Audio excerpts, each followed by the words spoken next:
Lore League of Legends se za poslední roky dost zlepšil. Více než 160 šampionů má svůj vlastní životopis, původ, příběhy s jinými šampiony či komiksy. Dokonce máme k dispozici knížku Realms of Runeterra, čítající 256 stránek příběhu. A brzy bude vydána kniha Ruination, která bude obsahovat 444 stránek. Potrženo sečteno, LoLko má opravdu mnoho lóru. Mluvíme tady o stovkách stránek příběhů, mezi nimiž jsou opravdu dobré příběhy. Ale nebylo by dobrých příběhů bez těch špatných. Začal bych mojím oblíbencem, a tím je Twitch. Jeho životopis zdá se být poněkud zvláštní. Vždycky mě fascinovalo slovní spojení gurmánský znalec špíny všeho druhu. A nebo věta vypovídající o smyslu jeho života. Nebojí se zašpinit si pracky při budování svého snu. Postavit si trůn ve vlastním království hnusu, ze kterého by způsobil pád lidstva. Tomuhle já říkám padouch s cílem. Postavit si trůn ve vlastním království hnusu. Brilantní plán. Tohle však není jediný Twitchův lore. Má ještě jeden, kde je popsáno, jak napadl nějaké výzkumníky v Zaunu a většinu z nich rozpustil v kyselině nebo otrávil šipkami. A i když to nebylo potvrzeno, tak Twitch se dost možná objevil v Arcaneu. Takže to s ním dost možná v budoucnu nebude tak špatný. Ale když má za cíl postavit si trůn ve vlastním království hnusu, kdo ví, jak se to vyvine. Je tu jedna věc, o které jste možná neslyšeli. Lore Seraphine byl celkem pozměněn hned 2 týdny po jejím vydání.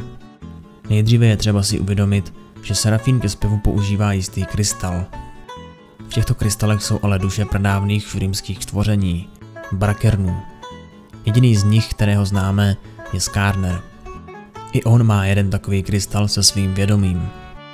Brakerni byli dokonce loveni, aby se z nich získávaly tyto krystaly, a uvnitř těchto krystalů přežívají jejich duše. A aby jsme se dostali k pointě, tak v tom původním Seraphine loreu bylo v podstatě řečeno, že Seraphine ví, že v těch krystalech křičí duše Brakernů, ale že jí to uprdne. Hlavně, že může zpívat. The Brakern fuel our city, our future. All I can do is sing their elegy.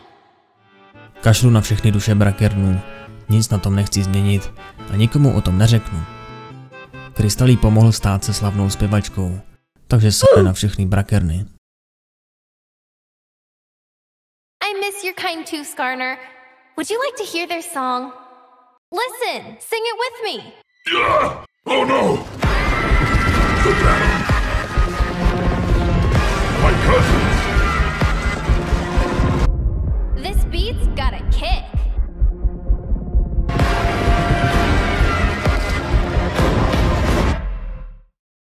Sometimes music hurts. Ha! Takový byl její lore. Seraphine jenž bezohledně užívá brakerních krystalů a má je na salámu. Takže si umíte představit, jaký hejt za tohle Riot dostal a rychle to změnili do takové podoby, která její vztah ke krystalům popisuje tak, že duši Brakerna a jeho hlas slyší jen málo kdy a absolutně netuší, že v těch krystalech jsou mysli živých stvoření. Takže její lore byl pozměněn tak, aby na Seraphine nevrhal tolik špatného světla. To by ale nebyla jediná špatná věc na Seraphine. V jejím loreu není popsáno, jak se vlastně stala slavnou. Jenže jednou vystupovala před publikem a hned se potom stala super slavnou. A taky chce svojí hudbou usmířit Piltover a Zaun, což zní taky celkem hloupě.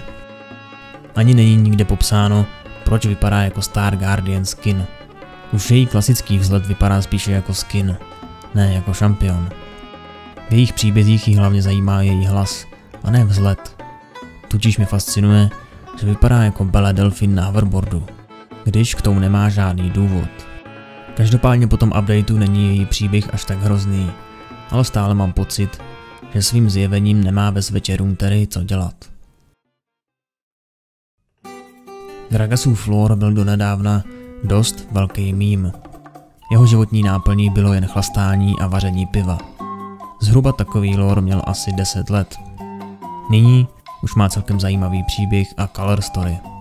avšak některé věci se na něm pořád najdou. Úplně první věta jeho životopisu říká: jedinou věcí, která Gragase zajímá víc než boj, je chlast. Což je asi nejlepší úvodní věta do příběhu, kterou jsem kdy četl.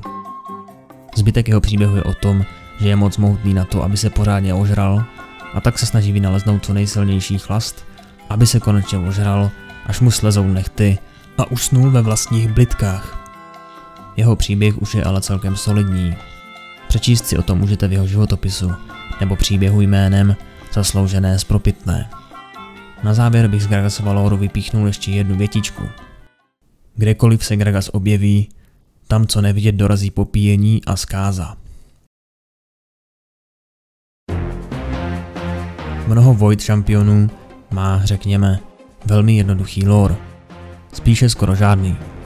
Třeba Kha'Zixův lore je jen o tom, že je nepřítel Rengara a že se dokáže vyvíjet.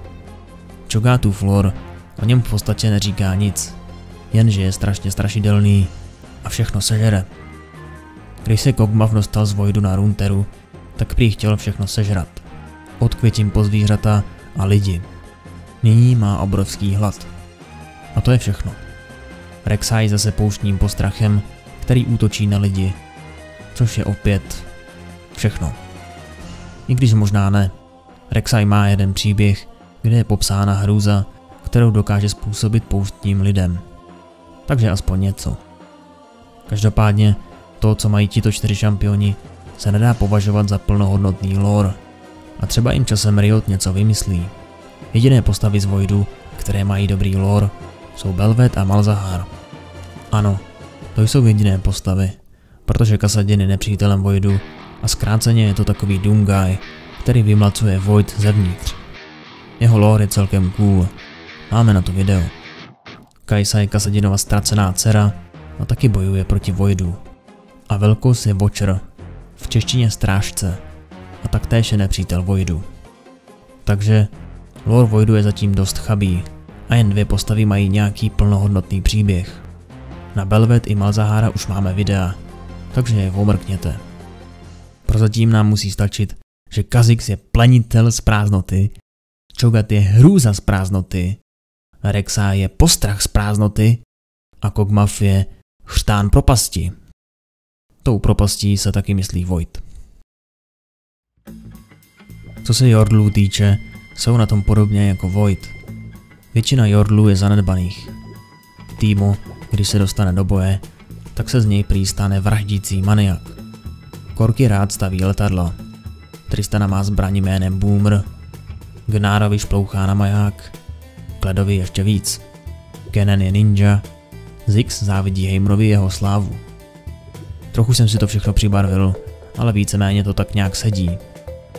Jediné dobré příběhy u Jordlů mají Poppy a Amumu. Možná trochu Yumi, možná Lulu. Máme i video, které o lore Jordlů mluví trochu obsáhlej, ale opravdu tam toho moc nemají a nečekám, že to Riot nějak do budoucna změní, jelikož k ním zkrátka není moc co vymyslet. Jsou to dětské postavičky a toho potenciálu mají prostě nejméně. Co se Heimerdingera týče, tak na to, že jsme ho mohli vidět v Arcaneu, jeho životopis obsahuje jen 3 věty. A to nejzajímavější na nich je to, že se jmenuje Cecil. Má i nějaký ten komiks navíc, ale nic se z něj v podstatě nedozvíme. Přitom v Arcaneu zobrazili, že zažil runové války a žije opravdu dlouhou dobu. Takže potenciál by tam rozhodně byl. Prozatím ale zůstane jenom Cecilem. Shaco je prvním praktikujícím vraždícím komikem na celém Valoranu. Dělá vtípky tak dlouho, dokud toho jeho oběť nezemře. Sám se tomu pak od srdce zasměje.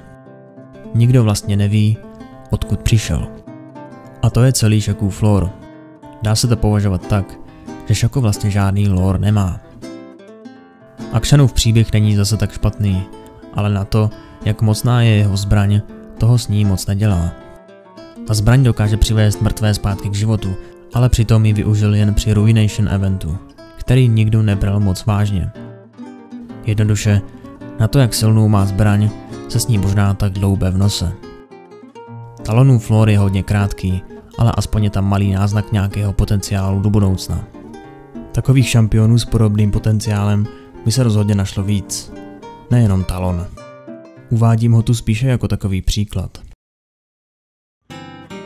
A na závěr, honorable mention, neboli čestné uznání, si zaslouží jeden odstavec v Yasuově příběhu. I přesto, že Yasuův příběh je velmi dobrý ve spojení s jeho bratrem Jonem, tak si dovolím vypíchnout úvodní větu jeho lóru. Jako dítě Yasuo často věřil tomu, co se o něm říkalo v jeho vesnici. Při nejlepším byla jeho samostatná existence chybou v úsudku. Při nejhorším byl omylem, který nebylo možné odčinit. Nevím, jestli je to českým překladem, ale to, že Yasuo je omylem, který není možné odčinit, zní přinejmenším zajímavě, hlavně kvůli jeho pověsti ze hry, kterou všichni moc dobře známe. Ale mimo tuhle úvodní větu má Yasuo velmi dobrý lore.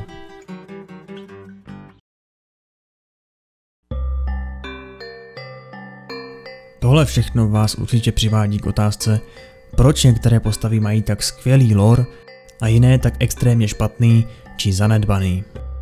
Odpověď je jednoduchá. Ve hře je k datu vydání tohoto videa 161 šampionů. Všechny tyto postavy patří do jednoho světa a nějakým způsobem se spolu setkávají, bojují a tak dále. Takže je nemožné do tohoto světa aktivně zapojovat úplně všechny z nich. Loloko existuje 12 let a řekl bych, že tak posledních 5 až 6 let se Riot začal pořádně věnovat i příběhům z tohoto světa. Proto tu máme mezery, jako třeba Void šampioni, Jordlové, nebo Twitche a jeho království hnusu. Každopádně je jisté, že to všechno pomalu dotahují, když i Gragas nedávno dostal solidní příběh. Tohle by bylo ode mě vše. Myslím, že úplně ty nejhorší nebo nejzanedbanější příběhy šampionů jsem vám ukázal. Ale i tak bych to spíše považoval za můj osobní výběr, než za nějaký skálopevný žebříček nejhorších šampionů. To rozhodně ne. Pokud máte nějaký námět na podobná videa, dejte vědět do komentářů. A pokud ne, tak tam napište úplně cokoliv. Dost to pomáhá, společně s lajkem, samozřejmě. Čus.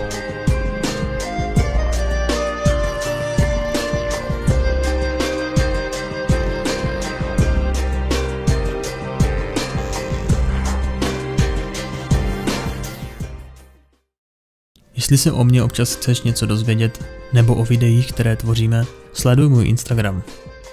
A nebo můj stream, kde pravidelně líkuju, co bude v příštím videu.